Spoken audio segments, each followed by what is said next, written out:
예, 여러분 반갑습니다. 여러분의 이 태박 캠프를 제가 유튜브에서 이제 보고 여러분을 만나기를 소망하면서 내려왔는데, 제가 내려오는 게 괜찮을까 고민했습니다. 왜냐하면 저 윗동네에서는 6시가 넘으면 세 사람도 밥을 못 먹거든요. 그래서 이제 제가 윗동네에서 내려와서 여러분이 혹시 이게 마음에 부담이 있지 않으실까 고민했지만, 마스크를 다 쓰고 계시니까 우리는 안전할 줄로 믿습니다. 여담입니다. 호랑이가 있었고 토끼가 있었습니다. 호랑이가 남자고 토끼가 여자입니다. 둘이 열렬히 사랑했습니다. 열렬히 사랑하면 토끼와 호랑이가 어떻게 해야 될까요? 결혼해야죠. 결혼해야 됩니다. 그래서 둘이 사랑하는 남자 호랑이와 여자 토끼는 결혼했습니다. 그렇게 알콩달콩 살던 이 부부가 여느 부부처럼 부부싸움을 하게 되는 거예요. 부부싸움 하기 전에 알콩달콩 살았던 얘기를 해야 되는데 넘어갔어요. 이제 아내가 사랑하는 남편 호랑이를 위해서 무엇을 해줄까 고민하다가 어떤 생각을 하냐면, 요즘 대세는 먹방 아니겠습니까? 그러니까 남편 호랑이를 위해서 내가 정성스럽게 요리를 하리라 생각한 다음에 먹방을 시작했습니다. 그래서 토끼가 좋아하는 요리 재료가 뭘까요? 그렇죠, 당근이죠, 당근. 그래서 밥상에다가 당근구이, 당근조림, 당근튀김, 당근무침, 생당근 해가지고 온통 당근으로 가득 채웠습니다. 그런데 호랑이 남편이 돌아서 보니까 밥상이 놀랍죠. 왜? 호랑이는 당근을 먹지 않으니까요. 그런데 이 호랑이가 당근을 먹었을까요? 안 먹었을까요? 이거는 지어낸 이야기라 실제 호랑이는 안 먹지만 먹었어요. 왜? 사랑하는 아내가 정성스럽게 준비해 놓은 그 음식을 거절할 도리가 없었기 때문에 호랑이가 당근을 먹었어요. 그렇게 아내의 사랑을 잔뜩 받은 남편 호랑이도 아내에게 무엇인가를 해줘야 될 거 아니에요. 그래서 고민하다가 자기의 특기를 살려서 발톱을 날카롭게 갈고는 후미진 곳에 기다리고 있다가 살찐 사슴 한 마리를 잡았습니다.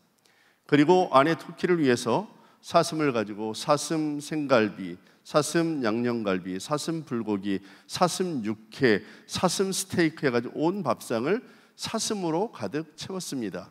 토끼 아내가 집에 돌아와 보니까 남편이 온통 밥상을 사슴 고기로 가득 만들어 놓은 것입니다.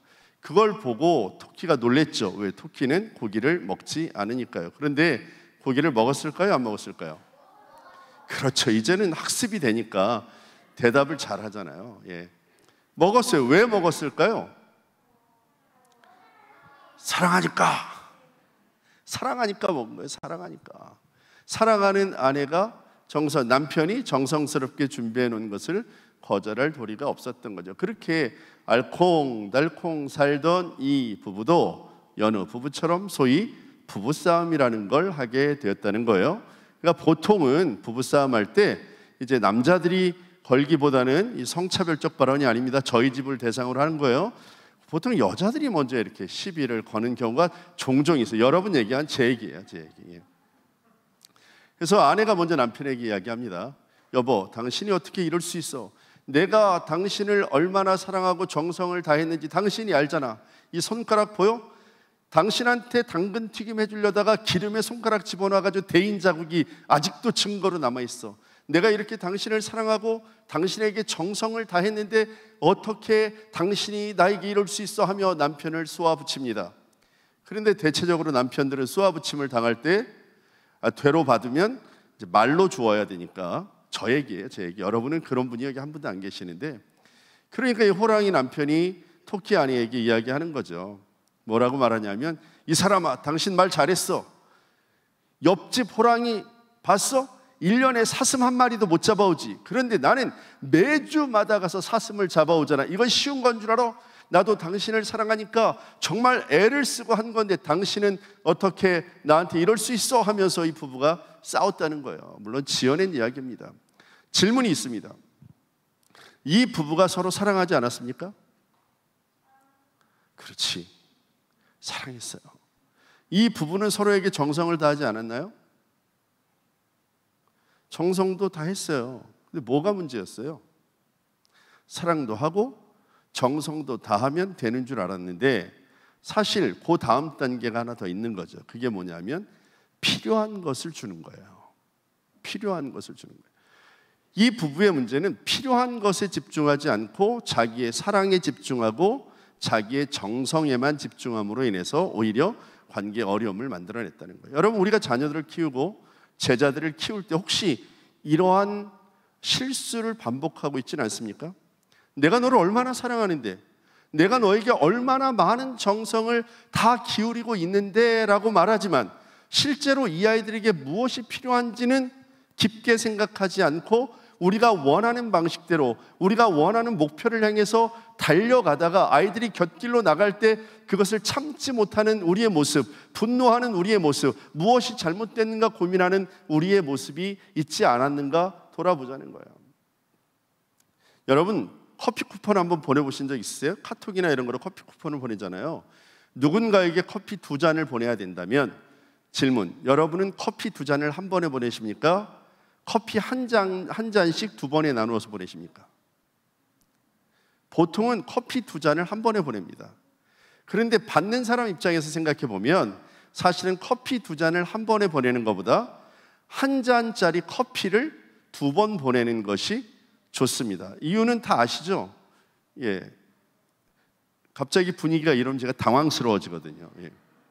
왜냐하면 쿠폰 2장을 보내면 거기 가서 쓸 때 한 장을 돌려주지 않잖아요. 이게 복잡해. 근데 2번에 나누어 보내면 그 자기 혼자 가서 먹어도 되고 누굴 데려가서 먹어도 되는 거예요.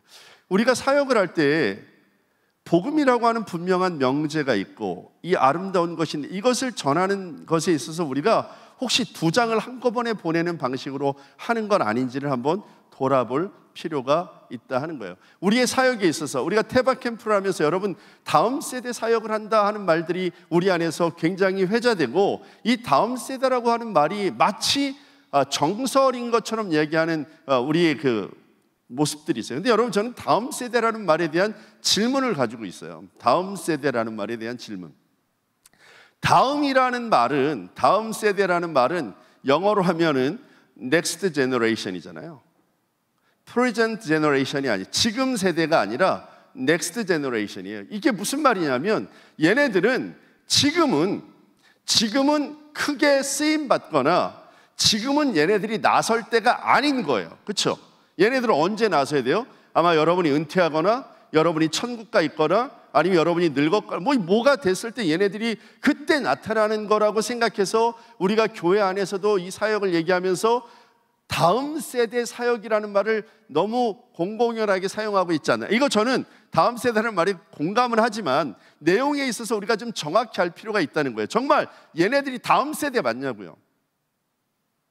얘네들이 지금은 상관없고 나중을 위해서 준비되는 아이들이 맞아요. 그러면 여러분, 세월호에서 그렇게 안타까운 생명들이 우리보다 먼저 천국에 갔습니다. 그러면 그 아이들은 언제가 다음이었던 거예요?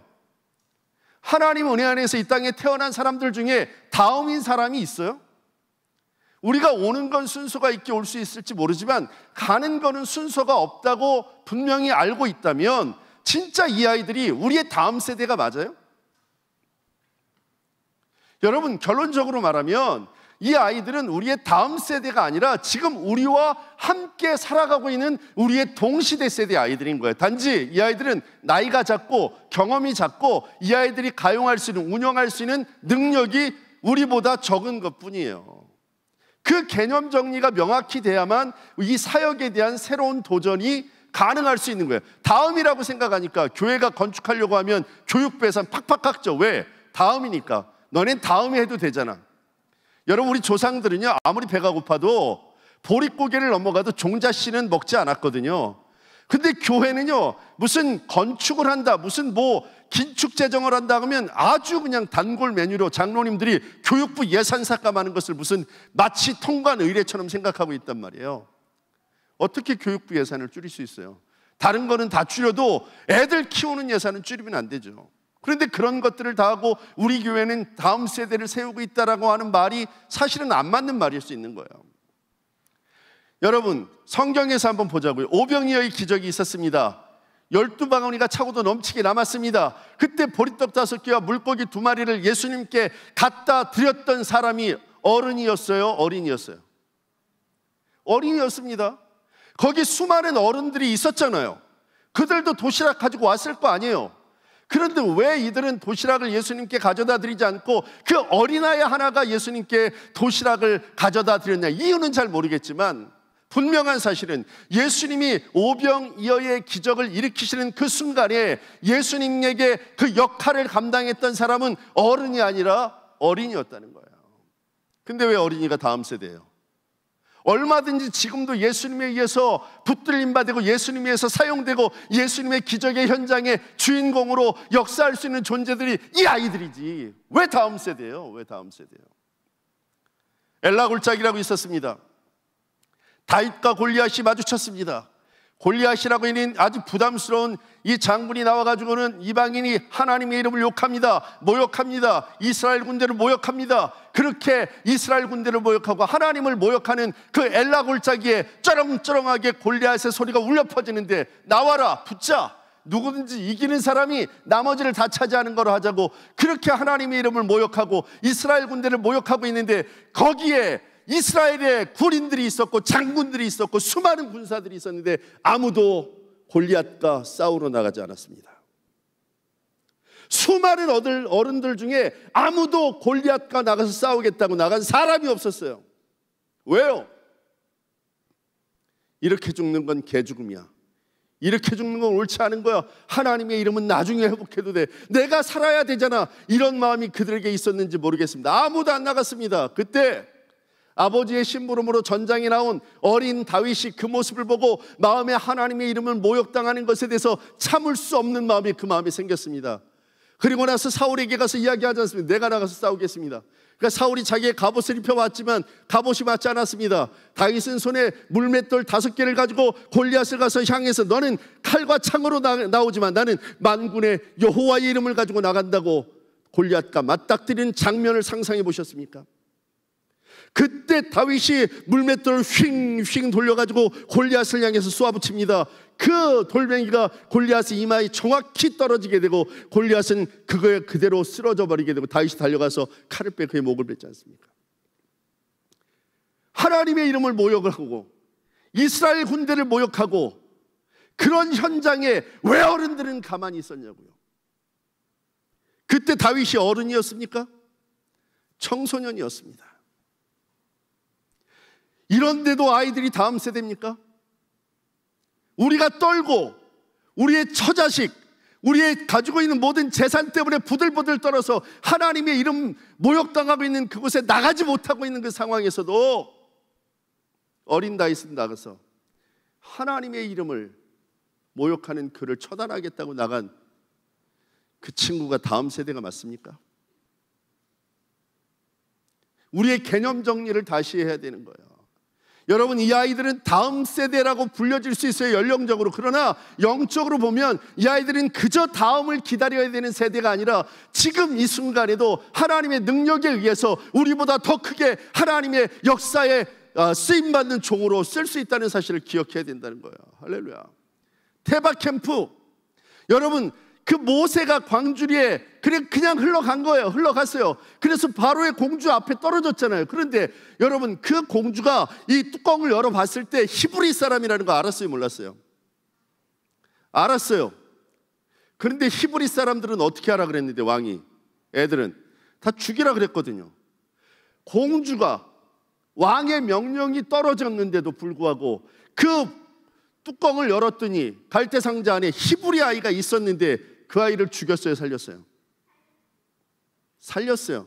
하나님께서는 그 여인의 마음과 눈에 모성애를 자극하게 만드셔서 사람으로서는 도저히 이룰 수 없는 역사들을 이루어내기 시작하셨던 거예요. 그러니까 여러분, 우리 이 아이들이 어떻게 나중에 사용될지 모르기도 하지만 중요한 것은 지금도 하나님의 역사 가운데 사용되어지는 하나님의 능력이라는 거예요. 할렐루야. 할렐루야.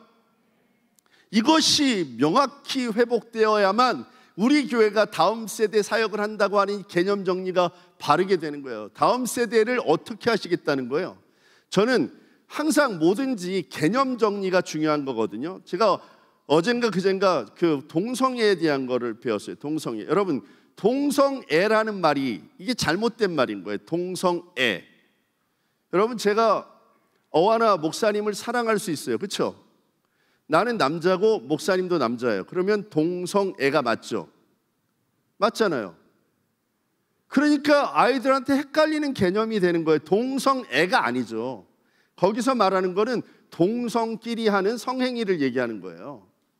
그런데 이걸 동성애라는 말로 표현을 함으로 인해서 마치 그것이 고상한 사랑인 것처럼 포장해서 아이들의 개념을 헷갈리게 만들어 놓는 거예요. 그래서 명확히 해야 돼요. 동성애는 동성끼리의 사랑이 아니라 동성끼리의 성교라는 거예요.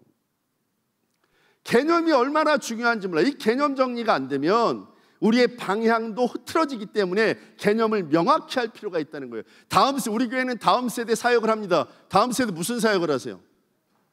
여러분, 다음 세대 사역의 방향의 목표가 어디예요? 우리는 다음 세대 사역을 해요. 어떤 사역? 다음 세대를 믿음의 세대로 세우는 사역을 하는 거예요. 이 개념이 명확해져야 되는 거예요. 어하나는요, 우리가 커비단부터 퍼글단부터 우리가 전이까지 고등부까지 전 과정에 있어서 어떤 컨셉을 가지고 가냐면 요셉 프로젝트라고 하는 컨셉을 가지고 진행합니다. 요셉 프로젝트. 이게 뭐냐면 요셉이 아버지를 떠났잖아요.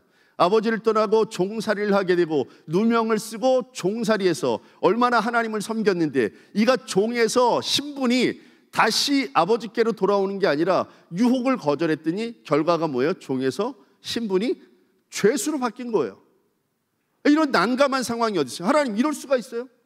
아니, 하나님의 뜻을 위해서 정결하게 살기 위해서 주인 여자의 유혹을 뿌리치고 그것을 믿음을 지켰다면 하나님께서 그를 높여가지고 사람들에게 봐라, 하나님을 섬기는 자는 이렇게 하나님 높이신다, 이렇게 써야 되는데 어떻게 종살이로 갔던 그를, 믿음을 지키고 정결을 지켰던 그를 종살이에서 죄수로 바꿔놓을 수 있느냐?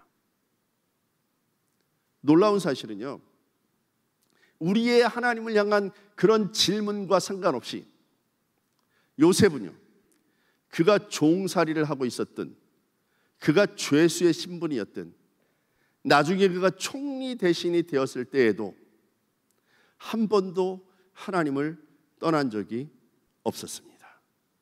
가는 곳마다 하나님의 역사를 이루어내는 하나님의 사람으로 살았습니다. 여러분은 그렇게 교훈을 받았을지도 몰라요.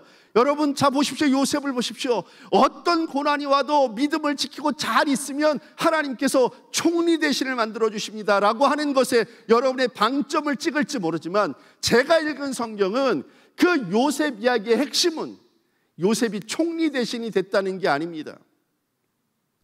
그 이야기의 핵심은 요셉은 아버지 아래에 있을 때에도, 종살이로 있을 때에도, 죄수의 신분에 있을 때에도, 심지어 총리 대신이 되어서 얼마든지 누리고 호령하며 살 수 있는 그때에도 하나님을 섬기는 일과 하나님의 뜻을 따르는 일을 결코 멈추지 않았다는 것을 말해주는 거예요. 요셉이 죽을 때 유언을 뭐라고 남깁니까? 하나님께서 우리를 고향으로 보내주실 것이다. 그때 내 뼈다귀들을 다 추려가지고 내 뼈를 가지고 하나님이 약속하신 그 땅으로 내 뼈를 갖다 다오, 유언하고 죽습니다. 요셉은 일평생 그의 머릿속에 뭐가 있었던 것이냐면 하나님의 나라와 하나님이 있었던 거예요. 할렐루야. 그러니까 어하나에서 추구하는 바는 이런 것들인 거예요. 이 아이들이 여러분 품 안에서 자라는 때가 지금이에요. 그런데 우리의 품을 떠날 때가 반드시 온다는 거예요. 여러분, 아이들이 우리의 품을 떠나고 나면 우리에게 얼마나 고민이 시작됩니까? 애들, 여러분 부산에 있으니까 서울로 유학을 보내서 애들이 거기 가서 어느 날 갑자기 엄마 나 너무 힘들어 그러고 울면 여러분의 억장이 얼마나 무너집니까? 유학이라도 보내놓고 거기 갔는데 애가 전화해가지고 막 울고 이러면 여러분 얼마나 억장이 무너져요. 우리가 물리적으로 어찌할 수 없는 상황이 온다는 명백한 사실이 있어요. 그렇다면 여러분이 쫓아다니면서 뒤치다거리 해줄 수 있는 날들은 언제까지예요? 애들이 여러분 품 안에 있을 때인 거예요. 그러니까 우리가 해야 될 가장 중요한 일이 뭐냐면 이 아이들이 우리 품에 있을 때 하나님의 사람이 되는 것을 알려주는 거예요. 하나님의 예수 그리스도의 믿음을 이 아이들에게 심어줄 수 있어요. 무엇을 통해서? 여러분의 삶의 모습을 통해서, 여러분의 기도의 모습을 통해서, 여러분의 전도의 모습을 통해서, 여러분의 섬김의 모습을 통해서 이 아이들이 자연스럽게 예수를 믿는다는 것이 어떤 것인지 그 부모를 통해서 체득되어야 하는 것, 이것이 우리가 해야 될 일이고, 어하나가 모든 프로그램을 통해서 만들려고 하는 것, 이 아이들이 혼자 자기의 삶을 결정해야 되는 그 순간에 요셉처럼 하나님 안에 붙들린 아이가 되도록 만드는 것, 그것이 우리가 꿈꾸는 사역의 방향인 것입니다. 그런데 오늘날 우리 교회를 한번 보세요. 우리 교회들에게 아이들이 줄어듭니다. 아이들이 너무 없어요. 왜 없어요? 요즘 아이들이 교회 오지 않습니다. 재미없어요. 애들은 핸드폰 보는 게 더 재밌어요. 그치? 솔직해서 좋아. 하나님이 그 솔직을 크게 쓰실 거야. 할렐루야. 아이들이 핸드폰보다 재미없어요. 교회는요, 재미를 상실했어요. 어느 순간 거룩하시고 위대하시고 존엄하시며 존귀하시고 무소부재하시고 무소불능하신 하나님 아버지, 이렇게 기도하는 그런 교회들도 아직도 많아요. 아이들은 그런 것에서 다 떠나요. 재미있어야 돼요. 일단 재미있어. 어하나는 재미있어. 어하나 재미니? 이 질문하면서 굉장히 떨렸어요. 제가 어하나 대표인데 재미없다 그러면 어떡하나. 재미있어야 돼요. 교회에서 애들이 떠나가는 이유 중에 하나가 교회 오면 재미가 없는 거야. 두 번째, 애들이 교회는 왔어. 그럼 교회에서 하나님의 말씀을 가르쳐야 되는데, 여러분, 이 아이들이 자라면서 믿음으로 잘 살 거라고 기대하시죠? 우리 다 그렇게 기대해요. 근데 기대하는 것만큼 아이들에게 뭘 하는지 한번 생각해 보자고요. 어하나를 하는 교회들은 이걸 좀 다르지만, 보통 우리가 주일학교 하면 주일날 1시간 예배를 드리거든요. 그래서 예배 한 30분 하고 분반 공부 한 15분 하고 뭐하고 해서 해요. 여러분, 15분 정도, 많이 한다고 30분 성경 공부한다고 칩시다. 일주일에 30분 성경 공부한다고 치고, 그럼 1년 52주 하면 몇 시간 공부해요? 26시간. 산술적으로만 계산하는 거예요. 산술적으로만 26시간을 공부해요. 근데 애들이 학교에서 몇 시간 공부해요? 초등학교 5학년 정도 되면 한 5시간 하나요? 하루에? 6시간? 6시간 해요. 그리고 학원 가고, 그리고 인강 듣고, 또 뭐 하면 얘네들이 일주일에 순수하게 학교 수업하고 수업하는 시간이 50시간이 넘어요. 다 따져보세요. 교회는요, 1년 내내 가르쳐도 26시간밖에 안 되는데, 애들은 학교 강의, 학원 강의, 인강 뭐 해가지고, 거기다 또 뭐 해요? 여러분, 성경 잘 안 읽으면 회초리 들고 쫓아다니는 부모가 몇 명이나 돼요. 근데 애들이 성적만 떨어지면 불같이 화내는 엄마들이 엄청 많거든요. 이런 환경에서 애들이 자라면서 믿음으로 잘 자라기를 기대하는 건 100% 여러분의 욕심인 거예요. 지금 우리 상황이 그래요. 그래서 어하나 하는 거예요. 그리고 또 이런 일이 있죠. 아이들이요, 집에서 배운다는 걸 까먹어요. 너 왜 이렇게 거짓말해? 엄마가 거짓말하라고 시켰어. 엄마, 교회 김집사님이 전화 왔는데, 엄마 뭐 돈 빌린 거 있어? 돈 안 갚는다 그러는데, 엄마 없다 그래. 엄마 없다 그래. 엄마 없다 그래. 엄마가 없다 그러라는데요. 이러면서 자연스럽게 영적인 훈련보다는 여러분이 가지고 있는 삶의 태도들을 아이들이 보게 되는 거죠. 이게 우리 교회 위기라는 걸 얘기하는 거예요. 여러분, 더 큰 위기가 있어요. 그게 뭐냐면, 작년에 우리나라에서 태어난 신생아 숫자가 대략 27만 명 정도 돼요. 27만 몇천 명인가 되더라고요, 작년에. 우리나라 교회 숫자를 많이 보는 분은 한 7만 개 정도를 봐요. 우리나라 전체 교회 숫자가. 그런데 한 5만 개로 잡자고요. 그래서 27만 명 정도가 태어났는데 2만 명을 떼고, 교회가 한 7만 개 되니까 거기도 2만 개를 떼서 교회는 5만 개, 그리고 작년에 태어난 아이 숫자 25만 명, 이렇게 한번 해보자고요. 그러면 이 아이들이 100% 그리스도인이라고 쳤을 때, 100% 그리스도인이, 작년에 태어난 아이들이 100% 크리스찬이 되면 한 교회에 몇 명씩 있어요? 5명. 한 교회에 5명씩 있어요. 그런데 크리스찬 비율을 20%로 잡으면 작년에 태어난 아이가 교회에 몇 명씩 있어요? 한 명. 한 명 있어요. 한 명. 2020년생은 교회 한 명. 근데 우리나라 교회 중에서 교회 학교가 없는 교회가 50%가 넘어요. 50% 잡고, 그러면 50% 나머지 있는 교회가 2만 5천 개 교회가 주일학교가 있다고 보고, 그러면 이 아이가, 작년에 태어난 아이가 교회 안에 몇 명 있어요? 한 교회당 2명 있는 거예요. 이런 심각한 인구적인 문제들도 우리에게 있다는 것입니다. 그러면 여러분 계속적으로 이제 얘기했어요. 얘네들은 다음 세대가 아니다.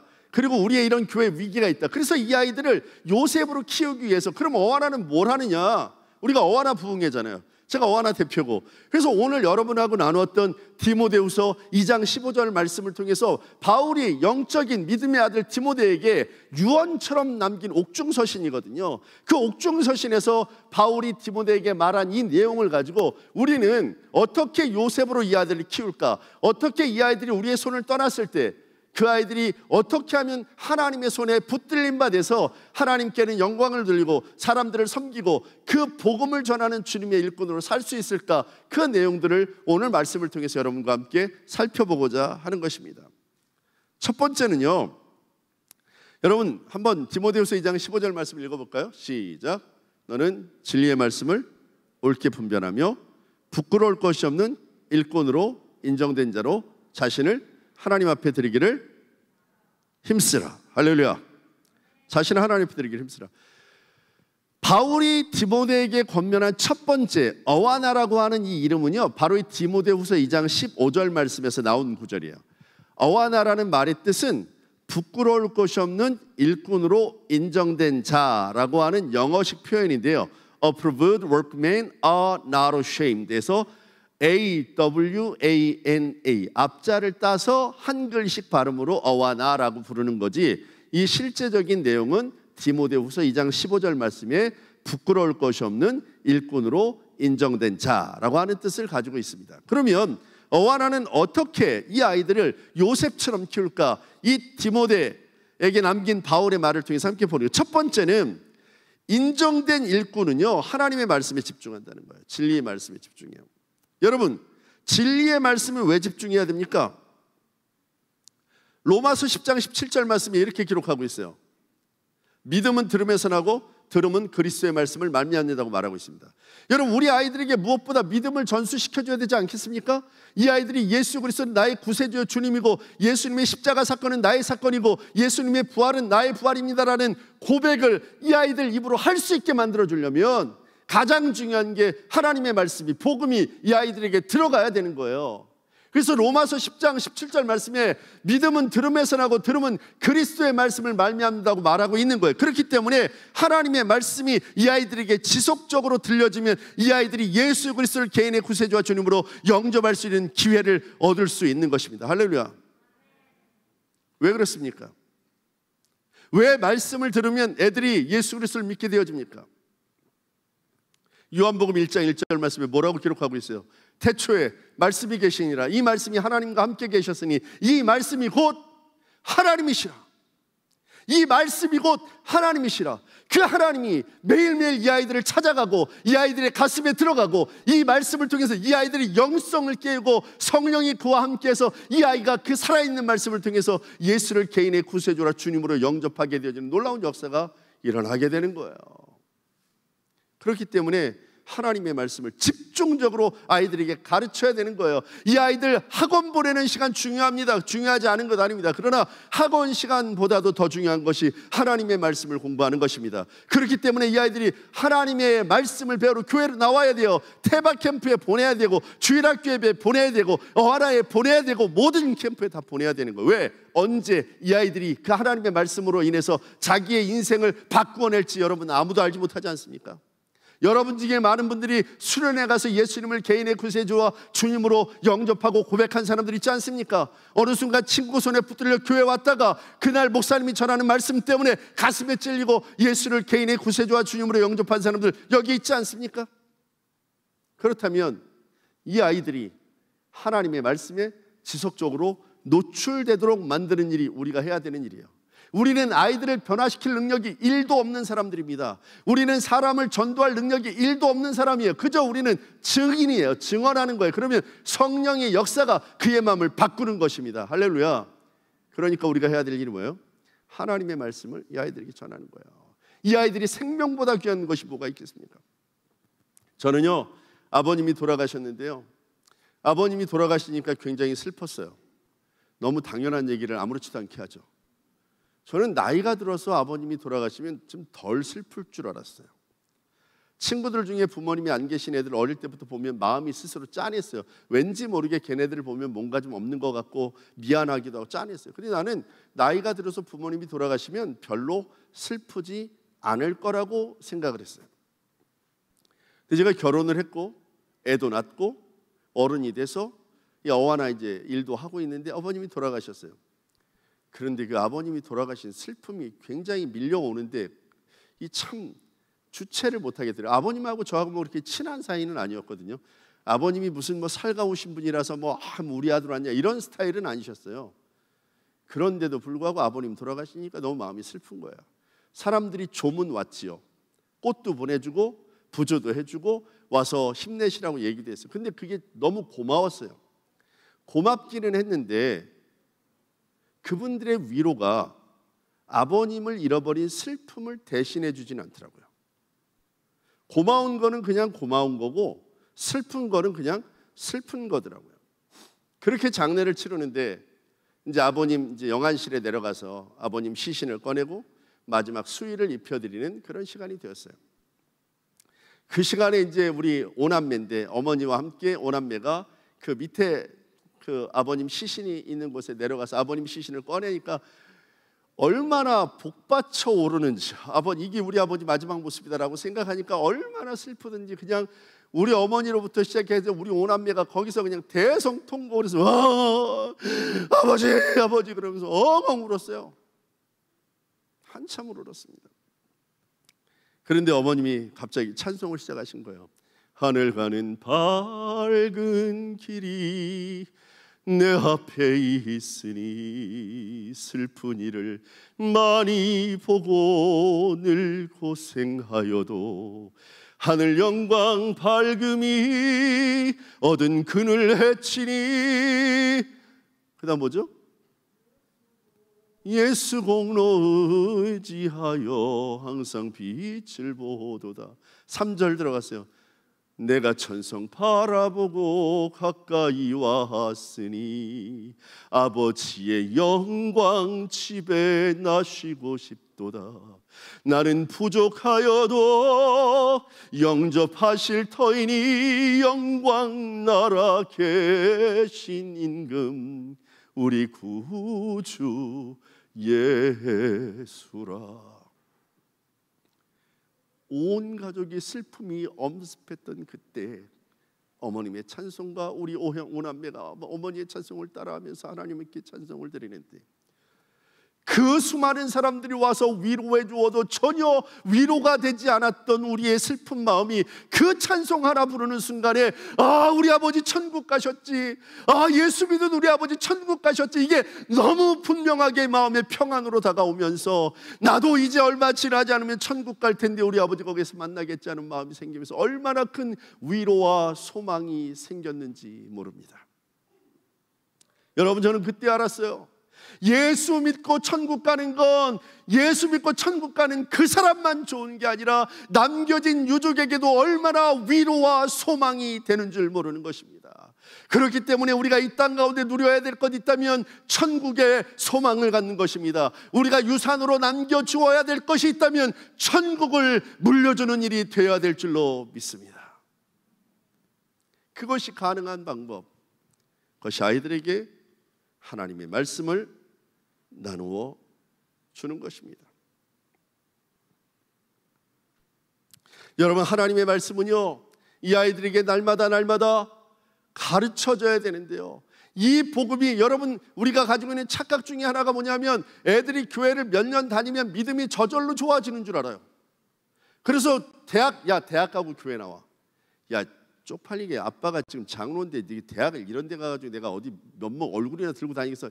창피하니까 대학 간다고 교회 다녀. 그리고 나서 애가 서울에 있는 좋은 대학 갔더니 그 다음부터 교회를 안 다녀. 왜? 하나님 없이 자기 힘으로 대학 갔으니까 하나님 없어도 난 내 인생은 내가 책임질 수 있네라고 하는 잘못된 가르침이 그 아이에게 들어가는 거죠. 여러분, 대학에 들어가도 대학에 못 들어가도 교회는 나와야 돼요. 할렐루야. 인생이 좋은 대학 가면 기회가 많은 거 사실이죠. 사회적으로 사람들이 알아봐 주는 것 더 있는 거 그 사실이에요. 그거 그거 부인하면 안 돼요. 사실이에요. 그런데 그게 있다고 인생이 성공하는 게 명확합니까? 그리고 여러분, 우리의 성공이라는 게 뭐예요? 우리의 성공적 개념이 바뀌어져야 되는 거예요. 예수 믿는 사람의 성공의 개념은 높은 지위에 올라가거나 돈을 많이 버는 게 아니지요. 예수님을 믿는 사람들의 성공은 예수님의 이름에 나와 있는 거잖아요. 예수라고 하는 이름의 뜻이 뭐예요? 그가 자기 백성을 저의 죄에서 구원하여 주는 거예요. 성공한 인생은 예수님 만나서 구원받는 거예요. 할렐루야. 아멘이 영쭈구리 하죠, 여러분. 다시 제가 말하겠어요. 인생의 성공은 예수 만나서 죄에서 구원받는 것인 줄로 믿습니다. 그게 인생의 성공이에요. 두 번째 인생의 성공이 뭐냐면 임마누엘이잖아요. 인생의 여정 가운데 하나님이 우리와 함께 하시는 인생이 성공한 인생이에요. 우리 아이들에게 그런 인생을 물려줘야 돼요. 그렇기 때문에 이 아이들이 교회에 오면 뭘 가르쳐야 돼요? 하나님의 말씀. 어느 순간 교회에서 애들이 안 온다고, 교회 애들이 없다고 우리가 하나님의 말씀을 가르치는 것은 등한히 하고 그저 재미있는 거로만 하려고 오해하는 경우가 있어요. 여러분, 운전면허가 학원 가면 뭐 가르쳐줘요? 운전면허 학원 가면 수학 가르쳐줘요? 운전면허 학원 가면 운전 가르쳐줘요. 영어 학원 가면 영어 가르쳐주고, 수학 학원 가면 수학 가르쳐줘요. 수학 학원 갔는데 영어 가르쳐주면 그거 이상한 거예요. 영어 학원 갔는데 수학 가르쳐주면 그거 이상한 거예요. 교회 오면 뭘 가르쳐야 돼요? 하나님의 말씀을 가르쳐야 되는 거예요. 할렐루야. 교회는 하나님의 말씀을 목숨 걸고 아이들에게 가르쳐주고, 이것을 배운 아이들은 그 말씀 안에 자라서 이 말씀을 목숨 걸고 세상 가운데 전포해야 되는 거예요. 할렐루야. 그런 아름다운 선순환의 고리가, 그런 역사가 우리 가운데 있어줘야 되는 거예요. 디모데후서 3장 16절 17절 말씀이 뭐라고 말하고 있어요? 모든 성경은 하나님의 감동으로 된 것으로 교훈과 책망과 바르게 함과 의로 교육하기에 유익하니 이는 하나님의 사람으로 온전케 하며 모든 선한 일을 행하기에 온전케 하려 함이라. 할렐루야. 여러분의 자녀들이 선한 일에 하나님 안에 온전케 되기를 원한다면 다른 것을 가르치기에 앞서서 하나님의 말씀을 가르쳐야 되는 거예요. 우리 친구들, 목사님 물어볼게 대답해봐. 살인은 죄일까 아닐까? 살인이 죄야. 그러면 도둑질은 죄일까 아닐까? 그러면은 동성애는 죄일까 아닐까? 왜? 왜 그게 죄야?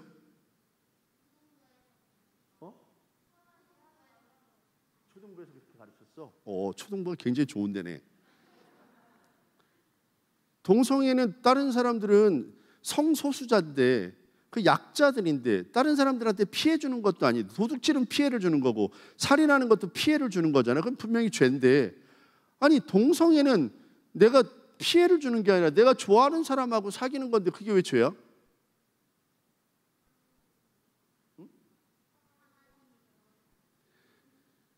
정확한 대답인 거예요. 성경이 그렇게 말하기 때문에 죄인 거예요. 애들 안에 지금 무슨 마음이 있냐면, 다른 사람들한테 피해를 주는 거 아닌데 그냥 성소수자들이잖아. 그거 그냥 우리가 받아들일 수 있는 거잖아. 그냥 그들도 편하게 살게 해줄 수 있는 거잖아라고 생각하는 거예요. 그게 사탄이 지금 우리 가운데 주는 이 판단력의 흐름이에요. 이상한 교합이죠. 잘못된 가르침이 교회 안에 들어와서 오히려 여러분 안에도 눈 감고, 여러분 청년들 중에도 한번 무기명으로 한번 이거 질문해 보세요. 살인이 죄입니까? 도둑질이 죄입니까? 동성애가 죄입니까? 라고 물어봤을 때 얼마나 많은 청년들이 죄입니다라고 얘기할 수 있는지 한번 실험해 보라고요. 여러분, 성경이 말하는 죄는요, 사람들에게 피해를 줬느냐 안 줬느냐가 아니에요. 사람들을 불쌍히 여기느냐 안 여기느냐가 기준이 아니에요. 성경이 말하는 죄는 하나님이 그걸 죄라고 했느냐 아니냐가 문제인 거예요. 할렐루야. 그러니까 이 아이들이 어릴 때부터 하나님의 말씀을 제대로 배우지 않으면 그 죄에 대한 개념이 불분명해지는 거예요. 죄에 대한 개념이 불분명해지면 전혀 다른 인생이 되어져요. 여러분, 팝송 하나 아세요? By the river, by the river, 바빌론, 뭐 그런 그 노래 아세요? 옛날에 한 40년 전에 영국에서 나온 보니 엠이라고 하는 가수들이 부른 거예요. By the river, 갑자기 생각이 안 나네. By the river of Babylon, by the river of Babylon, when we sat down 뭐 그래가지고 when we were wrapped, when we remember Zion 이런 노래를 이제 그 보니엠이라고 하는 가수, 저 어렸을 때 이제 여러분 많이 불렀을 거예요. 라라. 그래서 우리나라에서는 코미디언이 그걸 어떻게 불렀냐면 다들 이불 개고 밥 먹어 뭐 이래가지고 그렇게 막 개사해가지고 부른 노래가 있더라고요. 근데 여러분 며칠 전에 알은 거예요.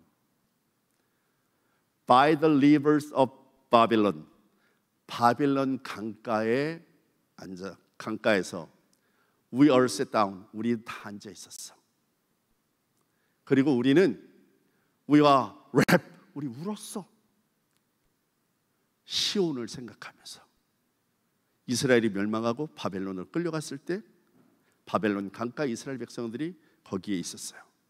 그리고 그들이 거기서 하나님의 이름을 부르고 노래하라고 하는 그 사람들의 요구가 있었지만 이 사람들은 뭐냐, 어떻게 악한 사람들 우리를 데리고 이방 땅에 와서 우리를 보고 노래를 하란다. 근데 하나님의 이름을 어떻게 이방 땅에서 부를 수 있겠어? 나의 입술의 모든 말과 내 마음의 묵상이 주께 연락되기를 원한다 라고 하는 가사가 그 팝송의 가사예요. By the rivers of Babylon. 저는 몰랐어요 그게 그 가사인지. 근데 40년 전에 영국에서 그게 공전의 히트를 친 거예요. 지금으로 보면 복음송이에요. 복음송. 하나님의 이름을 어떻게 이방 땅에서 부르겠습니까? 나의 입술의 모든 말과 내 마음의 묵상이 하나님께 연락되기를 원합니다라고 하는 게 그 노래 가사예요. 그들이, 영국이 그 노래를 대중가요로 탑에 올라서 수없이 불려지는 그런 나라였는데 지금은 그 영국이 동성애나 하나님을 전한 이 모든 것들, 그러니까 예수를 믿는 것, 동성애가 죄다, 성경을 읽으면서 그런 목사님들을 잡아가는 나라가 영국이 됐어요. 우리 아이들도요, 하나님의 말씀이 이 아이들에게 들어가 있지 않으면 이 아이들이 어떻게 될지 아무도 몰라요. 그렇기 때문에 여러분, 목숨 걸고 우리가 해야 될 일이 뭐예요? 하나님의 말씀을 가르쳐야 돼요. 앉아있을 때도 걸을 때에도 하나님의 말씀을 가르치는 일을 해야 됩니다. 여러분, 적어도 교회는요, 영적인 응급실이 되어져야 됩니다. 할렐루야. 따라합시다. 영적인 응급실이 되어야 된다. 여러분, 제가 어머니하고 같이, 아이들하고 같이 제주도에 놀러 갔어요. 제주도에 좀 오래돼서 애들이 어릴 때 그렇게 놀러 갔는데 그 뷔페를 갔어요. 제주도에.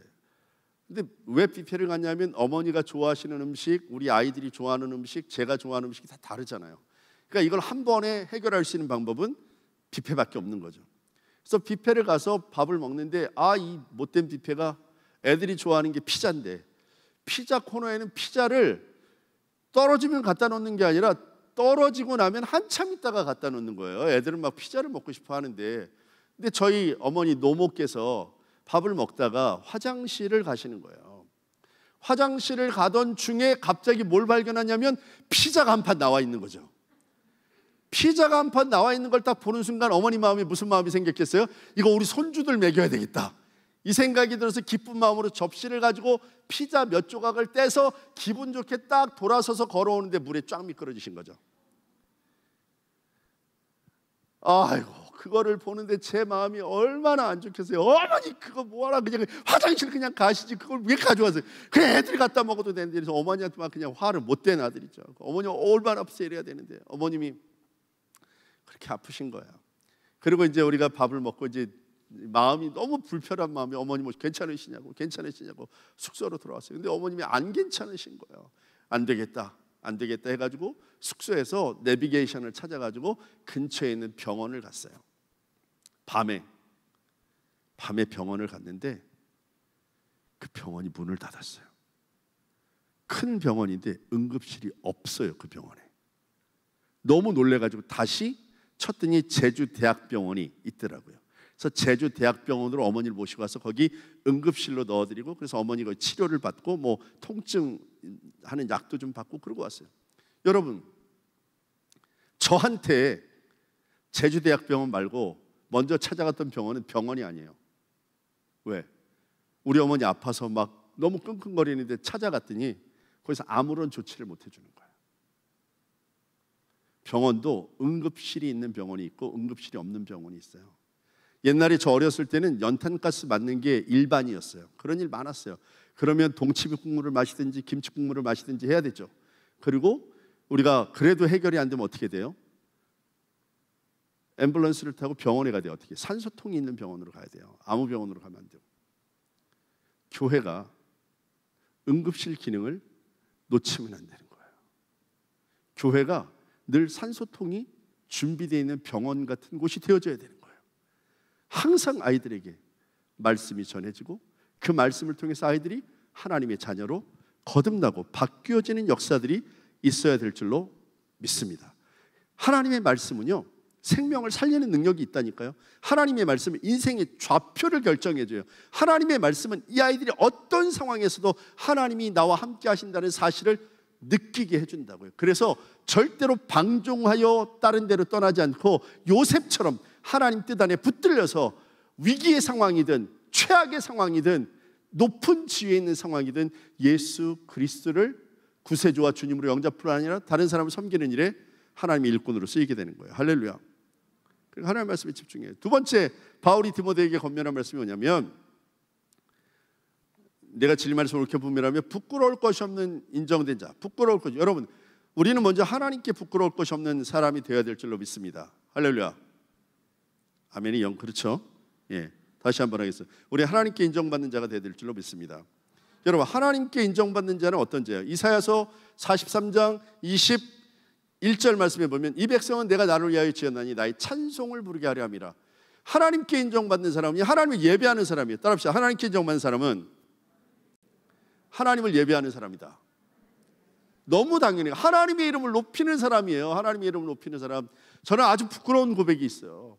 저기 어와나가, 국제 어와나가 50주년 기념행사를 시카고에서 했는데 제가 거기 초청으로 갔어요. 이제 전 세계에 있는 어와나 선교사님들이 다 모였으니까. 근데 제가 아까 여러분 제가 찬송하는 거 들었지만 목소리가 제법 괜찮잖아요. 그런 웃음은 건강에 아주 안 좋아요. 다른 사람을 좋게 얘기해주는 선한 마음이 여러분 가운데 좀 필요한 것 같은데, 제 자리가 맨 앞에 어와나 설립자 아르트 로하임이라는 설립자가 있었고, 그 다음에 잭 예거라고 하는 총재가 있었고, 그 옆자리가 제 자리였어요. 왜? 제가 거기서 맡은 시간이 특별 찬송을 맡았어요. 그러니까 저를 함부로 보시면 안 돼요. 나름 국제 단체에 가서 제가, 근데 맨 앞자리에 앉아서 뭐라고 했겠어요? 하나님 주의 영광을 위해서 노래하게 해주세요. 그렇게 한참을 기도했어요. 한참을 기도하는데 하나님이 제 마음에 질문을 주시는데, 저는 하나님의 음성이라고 믿어요. 질문이 생겼는데, 야, 이 목사, 너 내 영광을 위해서 노래하고 싶냐? 아이고, 하나님 당연하죠. 제가 하나님 영광을 위해서 노래하고 싶죠. 그 음성이 3번, 저에게 그 질문이, 마음의 질문이 3번 생겼어요. 3번 질문이 있은 다음에 제 마음에 또 다른 질문이 생겼는데, 그게 뭐였냐면, 너 나에게 영광을 돌리겠다고 하면서 왜 계단에 올라오다가 넘어지지 않게 해달라고 기도하냐? 너 왜 고음이 나는 부분에서, 우리 성가대 하시는 분들 알겠죠? 우리 그 전문 용어로 이제 삑살이라 그러거든요. 고음이 나는 부분에서 이러면 이제 그게 이제 삑살인 거예요. 그러니까 왜 고음이 나는 부분에서 이상한 음색이 나지 않게 해달라고 기도하냐? 네 생각에는 네가 계단에 올라오다가 넘어지면 내가 그걸 꼬투리 잡아서 네가 나에게 영광을 돌리는 걸 안 받을 거라고 생각하는 거냐? 아니면 네가 노래를 부를 때 이상한 음색을 내면 그걸 꼬투리 잡아서 네가 나에게 보내는 영광을 안 받을 거라고 생각하는 거냐? 라고 하는 마음의 질문이 생겼어요. 그때 저는 그 자리에서 무릎을 꿇지 않을 수 없었어요.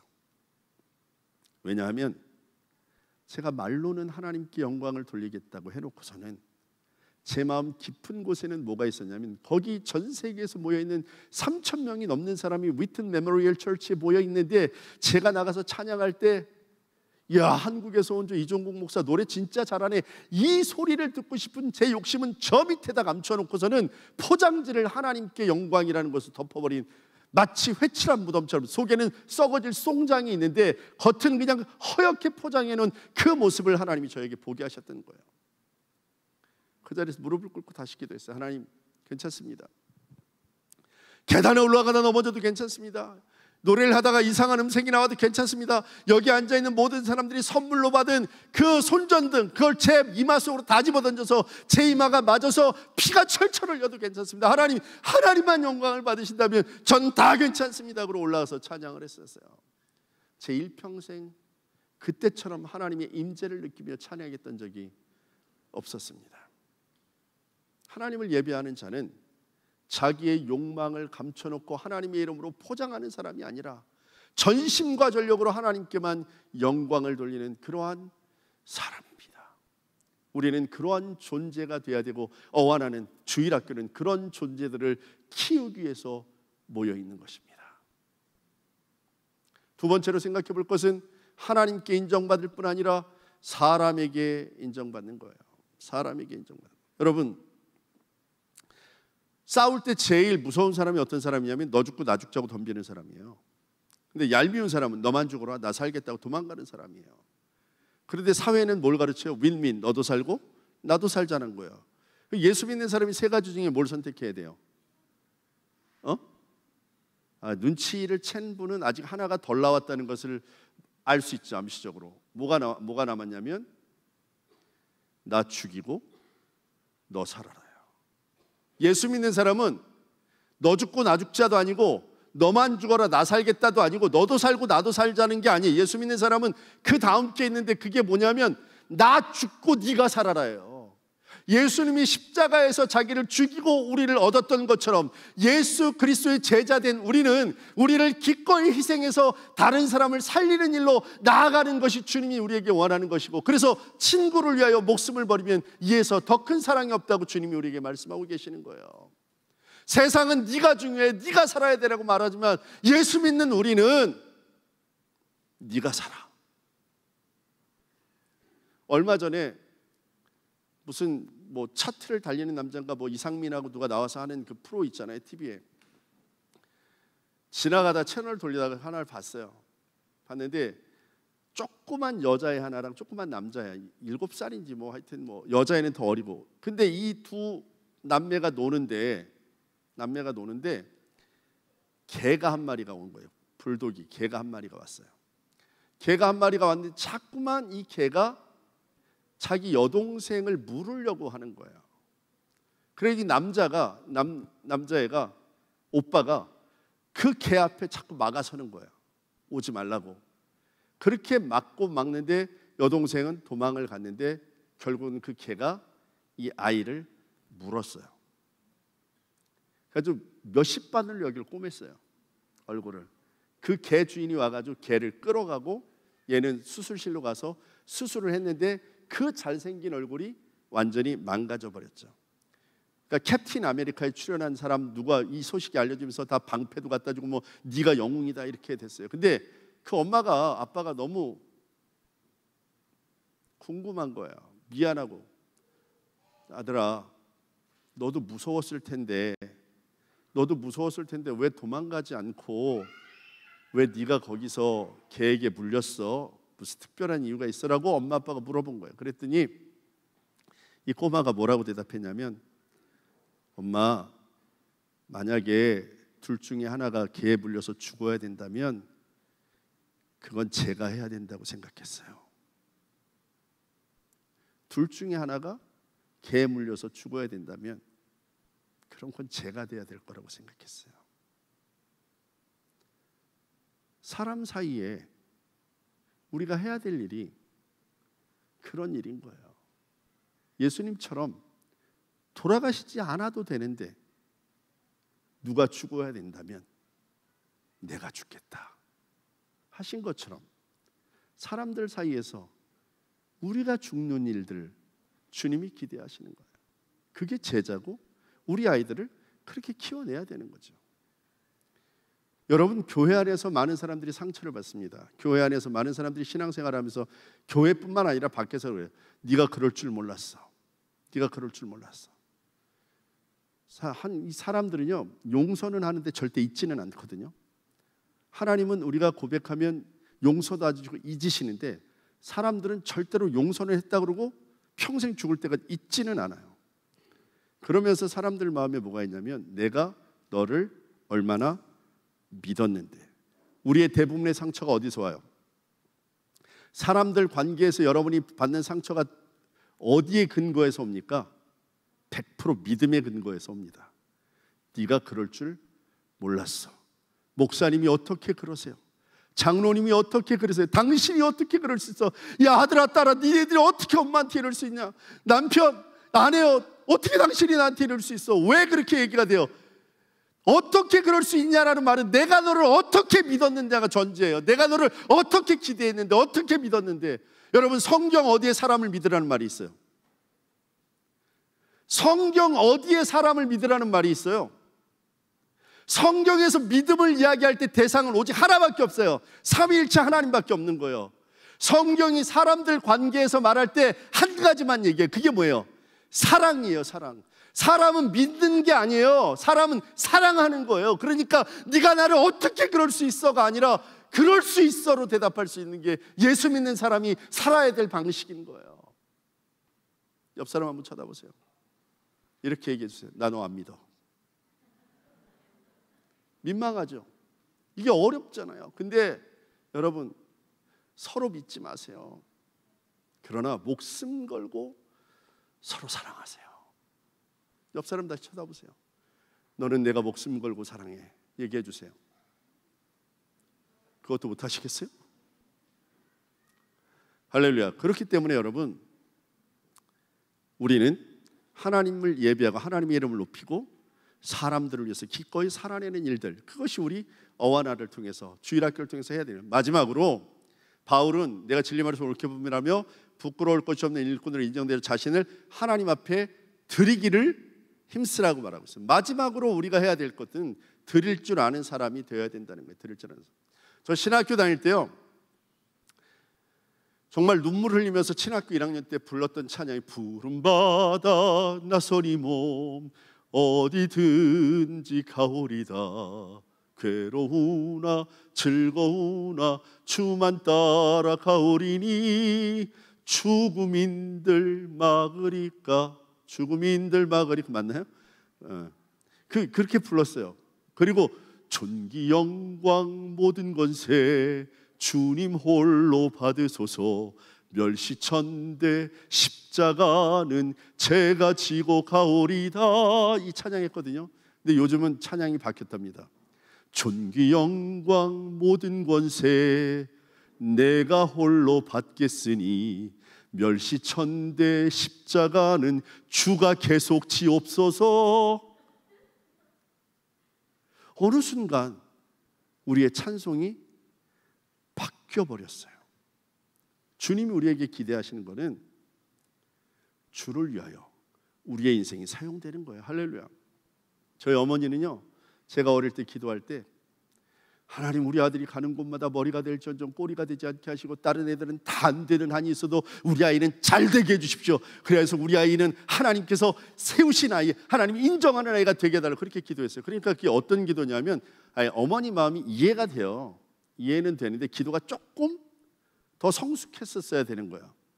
왜냐하면 하나님, 다른 아이들은 다 안 돼도 우리 아이는 잘 되게 해주세요. 이거 잘못된 거예요. 어떻게 해야 돼요?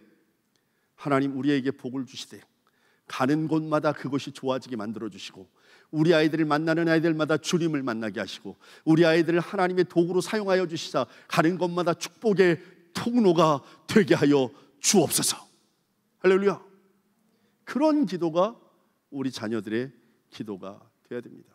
여러분, 우리가 하다 보면은 우리의 고민이 있어요. 하나님, 나 정말 좋은 거로 주님께 드리고 싶은데, 나 정말 좋은 거로 주님께 드리고 싶은데 별로 드릴 게 별로 없어요. 하나님, 어떻게 하면 좋아요? 이렇게 마음 아파하는 분들이 있어요. 그런데 여러분, 진정한 축복은 결과를 주님께 드리는 게 아니라 하나님은 그 순종을 열매로 받으신다는 거예요. 할렐루야.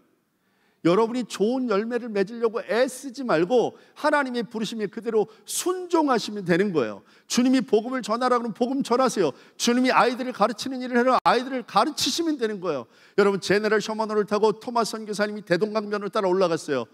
양각도라고 하는 그 섬에 머물러 평양감사가 제너럴 셔먼을 불태워 죽였단 말이에요. 거기에서 토마스 선교사도 거기에서 그대로 순교하고 말았어요. 토마스 선교사는 제너럴 셔먼으로 이 상선에 통역관으로 탔는데 그가 대동강변을 따라 올라가면서 한 일은 성경책을 나누어준 일밖에 없어요. 근데 성경책을 나눠준 어떤 사람이 그것을 자기 집에다가 도배를 해버린 거예요. 아침에 일어나서 성경 말씀이 있고 저녁에 누워도 성경 말씀이 있고, 그 성경 말씀을 도배를 해버린 그 집에서 이 집주인이 예수를 믿게 되고 그 집이 널다리 교회가 되고 나중에 장대현 교회가 돼서 1907년 평양 대부흥운동을 일으켰던 시발점이 바로 이 토마스 선교사의 성경을 나누어준 순종에서부터 출발했다는 거예요. 그렇기 때문에 하나님께서 어떤 역사를 이루실지 여러분 우리는 가늠할 수가 없어요. 우리가 해야 될 일은 한 가지밖에 없는 거예요. 그게 뭐냐면 하나님이 말씀하시면 그대로 순종하는 것입니다. 할렐루야. 우리가 테마 캠프 여러분 믿음의 세대를 세우는 일을 위해서 함께 모이고 금요일 저녁마다 함께 기도해요. 무엇을 위해서? 이 세대가 믿음의 세대로 이루어나기를 위해서, 요셉처럼 당당하게 어떤 상황에도 하나님의 역사를 이루어내는 사람이 되기를 위해서, 하나님의 말씀을 붙들고 살고 하나님의 말씀을 가지고 하나님께 영광을 돌리며 사람들을 살리는 일을 하고 자기의 일평생을 하나님을 향하여 드리는 삶을 살게 하기 위해서 우리는 이 사역을 해나가는 것이에요. 그렇기 때문에 여러분이 이 사역에 동참하기를 바랍니다. 만약에 여러분이 동참하기 어렵다면 이 사역에 애쓰고 있는 선생님들을 향해서 여러분이 더운 여름에 아이스케키라도 좀 하나 사다가 주면서 고생 많다 이렇게 얘기하고 선생님들을 향해서 기도해 주는 역사가 있어지게 되길 바랍니다. 여러분 그저 꿈만 가진다고 일이 되는 것이 아니라 여러분의 헌신이, 아까 어와나 선생님들이 나와서 찬양하지, 오늘 한 알의 미라를 심는 거예요. 그 역사가 여러분 가운데 있어지게 되기를 축원합니다. 할렐루야. 우리 함께 말씀을 생각하며 기도하겠습니다.